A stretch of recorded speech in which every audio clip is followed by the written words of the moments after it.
Double engine சர்க்காருங்கிறாரு. Double engine சர்க்கார்னா என்ன அர்த்தம்? பாரதிய ஜனதா அதிமுக கூட்டணி ஆட்சின்னு சொல்ல வராரா? அர்த்தம் அதுதானே வருது. வேற எப்படி நீங்க சொல்ல முடியும்? நீங்க அடுத்து இன்னொன்னு முக்கியமான விஷயத்தை நான் சொல்லிடுறேன். ஆட்சியாவும் இருக்கலாம்ல. எப்படி? அது அதிமுக ஆட்சியாவும் இருக்கலாம்ல. அதுக்கெல்லாம் வாய்ப்பு இல்லைங்க. அதான் என்டிஏ கூட்டணின்னு சொல்லிட்டு இருக்காரு. எங்களுடைய பிரதமர் வேட்பாளர் இங்க உட்கார்ந்து இருக்கக்கூடிய அண்ணன் பழனிசாமி அவர்கள்னு சொல்றதுக்கு பிரதமருக்கு வாய்ப்பு இல்ல. அடுத்து வேற அது என்ன அர்த்தம்? காங்கிரஸ்காரர் பேசணும் இல்ல, அதெல்லாம் நாங்க இணக்கமாத்தான் இருக்கோம். எங்களுக்குன்னால புரிதெல்லாம் தெளிவா இருக்கு. ஏதாவது அல்லு சில்லு போனது வந்தது ஏதாவது உளரும், அதுக்கெல்லாம் அக்கறைப்பட வேண்டிய அவசியமே இல்லை. அதாவது எங்களுடைய பாசமிகு சகோதரர்கள், எங்களுடைய பாசமிகு அண்ணன் ராகுல் காந்தி அவர்கள் தெளிவாகத்தான் இருக்கிறார். கூப்பிட்டு மண்டையில கொட்டி அமிச்சார்ல, டே வாயை இறுக்கி மூடிக்கிட்டு இருந்தார்ல. நாங்கெல்லாம் உட்கார்ந்து பேசிக்கிறோம், இணக்கமா தான் இருக்கோம். பாஜகவை ஒழிக்கிறது இலக்கா? உனக்கு வேற ஏதாவது இலக்கு இருக்கா?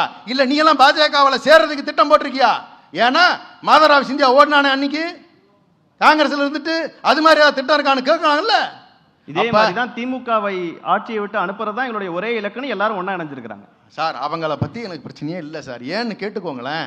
அவங்க தலைவர் இப்படி இருக்கும்போது அப்ப இந்த கூட்டணி எப்படி இருக்குங்கிறத நம்ம தெளிவா புரிஞ்சுக்க முடியுது இல்ல. இப்ப அவங்க ஓனர் மெகா ஊழல்னு நான் சொல்றேன். யாரு? மோடி அவர்கள் மீதும் குற்றச்சாட்டு வைக்கிறேன், நிர்மலா அம்மையார் மேலையும் குற்றச்சாட்டு வைக்கிறேன்.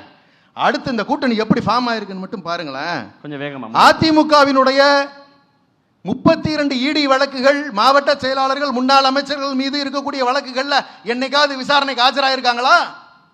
எங்கேயாவது நீங்க கூப்பிட்டு விசாரிச்சதுக்கு உண்டான ஆதாரங்கள் இருக்கா? அப்ப நீங்க மிரட்டி வச்சிருக்கீங்க. ஐயா நீங்க என்ன சொன்னாலும் சரிங்க ஐயா, நீங்க உட்கார சொன்னா உட்கார்றேன், எந்திரிக்க சொன்னா எந்திரிக்கிறேன் அப்படின்னு தானே அதிமுக உட்கார்ந்து இருக்கு இன்னைக்கு. அது மட்டுமா? அண்ணா டிடி வேணனுக்கு அந்த வழக்கு இருக்கு, ஃபெரா வழக்கு அப்பீல்ல இருக்கு.